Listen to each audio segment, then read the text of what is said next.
Welcome to the third weekly Webcam wrap-up podcast, or Webcam weekly wrap-up podcast, whichever way you say it. So for those of you that have never tuned into this before, this is a video podcast based around my Initial Impressions 2.0 blog. It chronicles just my random weekly life. I think a lot of you out there have similar stories, but I'm the only one that writes them down and shares them so we can all laugh at just minutia, but also randomness that seems to happen to me a lot. This podcast, I'm trying to keep on time. I said I wanted it to be under 20 minutes, and I think the first one was almost a half hour. Second one was still 21, 22 minutes. And here I am explaining the podcast to everyone, which is going to eat into the time I can actually share these stories. Oh boy. So let's just start it off. I'm going to dive into this. I'm going to go through most of the Initial Impressions 2.0 blog. The rest of it we'll put up on the website. I'll have links to it in the description of the video. So, last week I finally took out my AC unit, it finally got to the point. I said, boy, the nights are getting down, upper 40s. I don't think I need that in. I haven't been using it, the AC per se, but it's like safety net, just in case you get a day that it happens to spike to 85 degrees. But anyway, the old school AC unit, it's a big one. Heavy, it's not great to pull out on the back. But there's an opening, and every now and then, through the grates will come some kind of insect. And suddenly it'll just be buzzing around. And I'm like, how in the world did you get in here? So the latest one, part of the reason why I was like, I'm getting this air conditioner out, was a moth. Giant moth came flying in. And then when it goes by the light above my head, it's like a shadow. It's like a plane going overhead. I look, and I see it, and I'm going after it. It's taking forever to catch this dang thing. Finally, I swat it with a rag, but I didn't kill it. It kind of flew that way, and I couldn't figure out where it went. So I'm waiting and waiting for this thing to, resurrect like Michael Myers, but it didn't. So I'm of the mindset that back then, either I killed it and it's hidden underneath something and I'm going to find it in a few weeks, or, it's going to come back to life and kill me in my sleep. So that comes down to the whole idea of swatting insects and not knowing where they are. What's worse, swatting a giant insect and getting like guts everywhere immediately and just having to wash your hands, or swatting it, not knowing where it ended up, and then finding it later, like in your shoe, or I guess in your shoe would be the only thing. If it was in your clothes, you'd probably know it faster. But there's a question for the ages. By the way, when I pulled the AC unit out, cleaned it, everything's gone, looked under, I still haven't found that moth. So I don't know if it's alive and it's convalescing somewhere else in here. It's going to be at some point, it's going to be mutant moth and just kill me. So I said last week my eyesight is really good, but for my age, I'll be 47 in a few weeks. And then I misread Celsius's Astro Vibe energy drink as something else. Go back and watch that segment. I would also say my hearing is good, but now we've got something to possibly throw that into question. I was coming out of Walmart. This is 100% true. I'm walking to my car. I've got a bag of goodies. And a woman is coming my way. She's probably mid-60s. And I thought she said to me, "You look like the coolest guy ever." And I stopped and I was like, wow, maybe she listens to my podcast or watches these videos. And I said, "Oh, yeah?" And she said, "Yeah, it's the coolest sky ever with those clouds." And boy, glad I didn't say anything else. Like, well, yes, I am the coolest guy ever for her to shoot me down, thinking I was trying to pick her up. Man. So I've got a funny little double story here. I'm going to mash up two things from the blog as I try to stay under 20 minutes. In fact, you know what? To help me stay under 20 minutes, it's not sponsored by the podcast, but it's can you almost see it? I've been trying for 14, almost 15 years to get this drink, 5 Hour Energy, to sponsor my travel road trips. So here, I'm not going to show it, but if you want to sponsor me, thanks. The truck beeped for me. Let's throw it at the camera. Oh, rash on the floor. One day this week, my buddy Steve, he watches this, I'm talking about you. He went fishing with his brother-in-law up on the South Shore of Massachusetts. He and I are huge lighthouse fans. We base a lot of our photography trips around seeing a lighthouse, and we've seen pretty much all there are to see within 2.5 hours of us, at least, except for a few. And he decided to rub it in my face that he got to go out to Minot's Ledge Lighthouse, which you can see here. It's, if you don't like lighthouses, you're going to look at it and say, whatever, who cares? For me, seeing these photos of him up close to it, it's two-ish miles offshore. We got right up to it. It's, 80 feet tall, I believe. This is all no research. I'm just using my brain, so best of luck. But he sent me all the photos. And the funny thing is, he and I, we've known each other now going back almost 32 years to freshman year of high school, which, 32 years ago. But in 2016, I was lucky enough to go to probably the most off-limits lighthouse on Cape Cod. That's this one, Point Gammon Lighthouse. My mom had a friend that had a friend that had a house on Great Island, which is, there's 4 layers of security just to get to the tip of Great Island. So when my mom's friend said, you've wanted a picture of this lighthouse for a while, I can get you out there now, we've got to go. I didn't have time to say, can my friend Steve go too? It was like, pack up my camera and let's go. So I went out there and got these pictures of Point Gammon, and he's never forgotten it. He's always mad if I bring it up. So if I show a big picture of it, just like, So that's what ended up happening. Minot's Light is basically his revenge. So I told him that. I said, you basically got your revenge on me. Until today, a few hours before recording this podcast, he sent me pictures near Monomoy Lighthouse in Chatham, which is my white whale. It's like the last thing I need to see on Cape Cod to complete my play set or my bingo card or whatever you want to call it. I've seen everything else there is here. So he sent me that. Maybe we're going to go there. Ooh, if I get to go to Monomoy, it's like the best day ever. Anyway, so he sent me these pictures of Minot, and I said, man, I got to do something to, make myself feel better. I took my selfie stick, which is actually, I went to the Knob in Falmouth. I went to Knob, the lighthouse in Falmouth, and I was taking pictures and such. There were 4 college-age girls. I'm assuming college age. I'm old, so God, I don't know. But I found it interesting that there are so many people that have never been to lighthouses before, like if they live in the Midwest or something. Every single one of those college girls, plus another half dozen that showed up, tried to open the door to get into Nobska Lighthouse. So I don't know if they were under the impression that you could just walk into it and go up to the lantern room, or if they've never seen one before, but I just watched and laughed. I took pictures of the college girls. Just pause right there.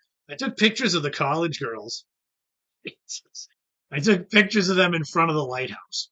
I had my selfie stick and I'm holding it up and taking pictures, and they're like, You look like you know what you're doing. Could you take our picture? I'm like, oh, the wet, like, and all the pictures, they came out pretty good. Anyway, the way this whole mishmash of stories wraps up is that I went further down the street from Nobska Lighthouse. There's a wooden railing along the edge because if you're driving this curvy road and you go too fast, and if you go to the right there, you'll go over the side. It's like 40 feet down the rocks. Me wanting to get a different vantage point with my selfie stick and such. I'm standing on that railing, holding it way up. The pictures are great. All I thought of during and after was if the wind blew the right way, it'd be the end of me. And that's not to mention that I did the same thing at the knob, standing up on a railing on the top of a staircase. So if the wind had blown there, it would have been. I had two chances to kill myself on that trip just to get pictures to make me feel better that Steve got to see Minot's light. So there you go. That's my pettiness. Oh boy, but this story is, I would say, unbelievable, but those of you that have read the Initial Impressions blog all the way through or watched these podcasts, you know that when I say something's unbelievable, it's kind of par for the course for my week. So I went to the grocery store. I do that a lot. It is fun to walk around and buy groceries.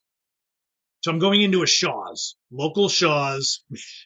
I don't want to name names, but it's the one closest to where I live.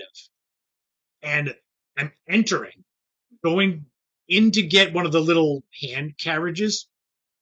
I couldn't even get in the door when there was a screaming match going on. In the opening doors, the automatic doors, there's a screaming match going on. There is an older female customer, probably early 60s. Older is not as old as it used to be. But she's yelling at this guy. Why are you eating those before you've paid for them? So to set this up, we'll pull back. There's a quite heavy man leaning over his carriage, which is not good for your posture, knowing when I working for a chiropractor. But he's got a clear plastic tin of Danish open, and one of them is mostly eaten. And he screams, like legit screams at her, I have diabetes and I'll die. So I'm walking in on that. I scoot my way around. By this point, a manager is on his way over, and he's thanking the woman for saying, he hasn't paid for these and he's eating them, which is, you shouldn't do that anyway. So the man thanks her, turns to the diabetic man, which I know because he yelled it, and says, would you like to sit down? And he eventually gets the guy a motorized scooter.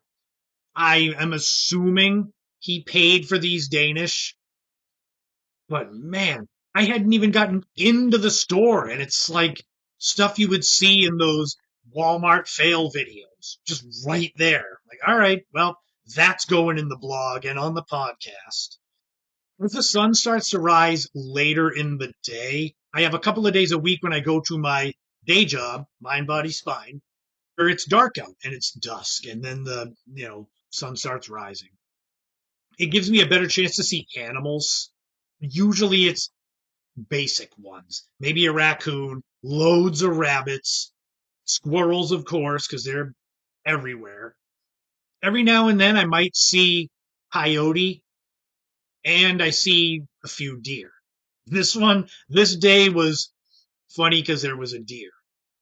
Going down this winding road, and I can see it off to my right.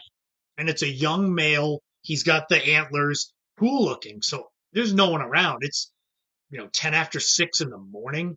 So I slow down like I'm going to park my car, yank my phone off of the hands-free thing there, and snap a picture of it. As I'm slowing down, this deer has got this angry death stare at me. I kid you not. I wish I had gotten a picture of it. He's looking at me like, You better not think of stopping. So all I thought of as I was slowing down was he's either going to charge me when I roll my window down to get a picture, or he's going to jump in front of the car and then call his insurance on me or something. So I didn't get a picture of the deer. In other animal news, I had mentioned, I think it was on the first video podcast, about seeing the deceased sea turtles a couple times. I stopped at a beach in Dents, the next town over from me, to get some nice sunset photos. And I'm shooting this video, and as I pan to the left, I look and I see something down in the dirt because I was up on top of the staircase and had to go down. And as I got closer, I'm like, oh no, it wasn't a sea turtle, but it was a dolphin, and probably 6 feet long. This dolphin, they had found it. It had been spray painted.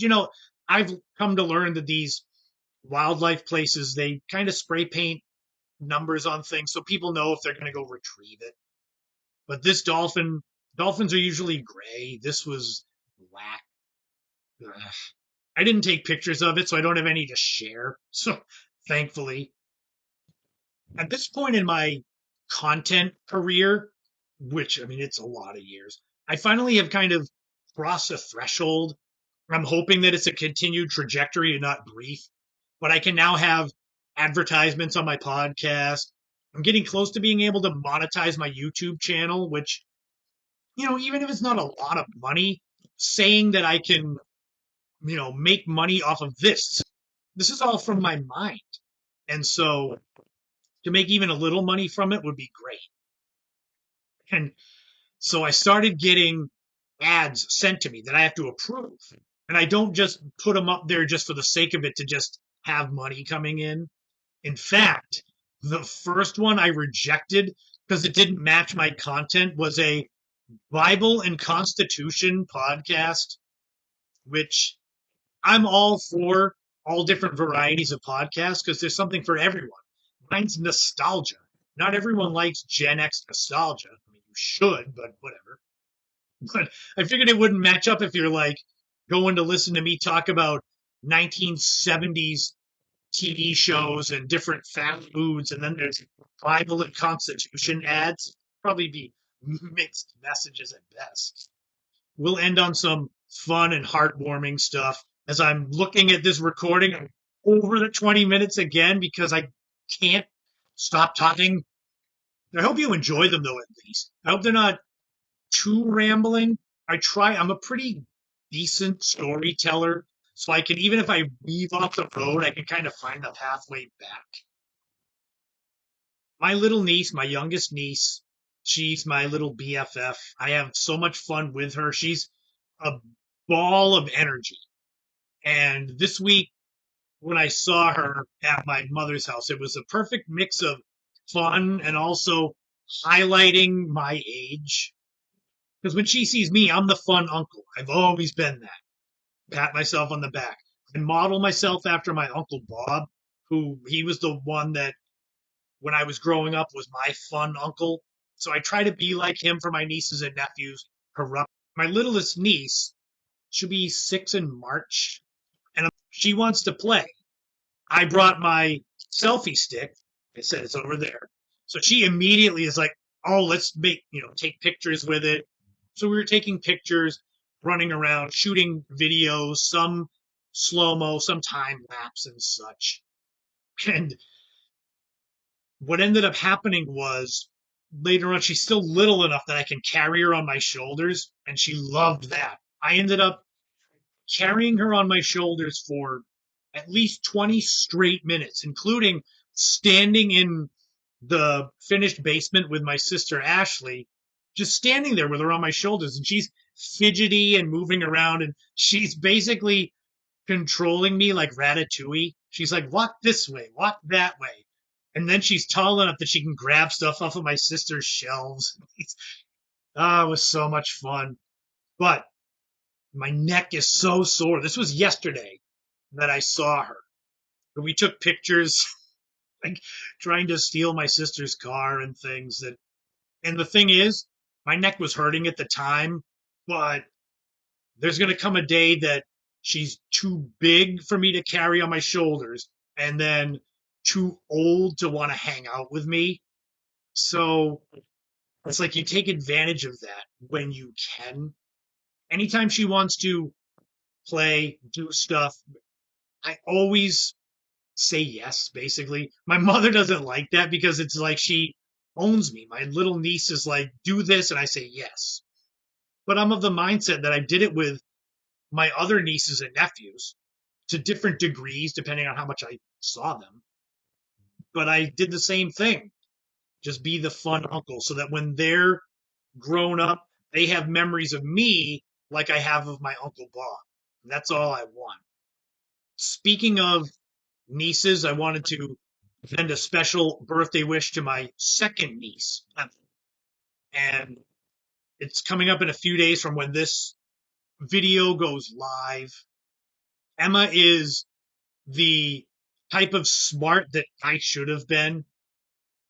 I was genius level smart in school. And that's not patting myself on the back, because if I do that, people out there are going to be, well, what happened to you? You're making videos like this.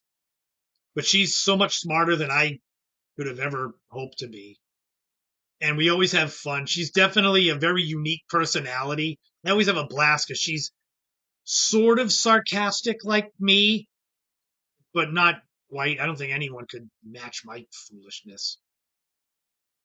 But I hope that she has a great birthday and, continues on her upward trajectory in life. She's at least planning on possibly continuing college. She's already graduated. She's like high honors, genius level smart. She's where I should have been. And I just want to wish her happy birthday and wrap up this video podcast as we're fucking the time as I'm recording this, it's at the bottom of the screen and I'm watching it tick, and I would have to just cut this off and just end, but I don't want to do that because it's a weird end. I want these to be manageable in time, but what are you going to do? Hoping that before I started recording, there was a woodpecker right on the other side of this wall. And I was hoping it would do it during the recording. So I could let it have that as a clip. Old man yells at woodpecker. But catch up on the main podcast. I got a new logo coming in a few weeks for the 4th anniversary of the podcast. If you want to become a subscriber, support my content, go to patreon.com/inmyfootstepspodcast. You can buy me a coffee. I got that. Visit my homepage, ChristopherSetterlund.com. Created, maintained by my oldest friend, Barry. We go back 40 years now. Man, see, there's a picture of us. Read the rest of the Initial Impressions blog. I didn't have time to get through all of it. We're already approaching a half hour again. It's the 5-Hour Energy's fault. It made me crazy. Wait, cut that out. 5-Hour Energy still sponsor me, even though I said that. Forgot. And I'll be back next week with a 4th in the series. But thank you all for tuning in, watching. Thank you to those of you that support me, share my content, and get me to this point where maybe I can start monetizing things. Because that would be great. Do this full time? Yeah, it'd be crazy not to want to do that. And that about does it. Thank you for tuning in to the Webcam Weekly Wrap-Up Podcast. I am Christopher Setterlund. Some of you know that. My name, my face is everywhere on this channel. And I'll see you next time.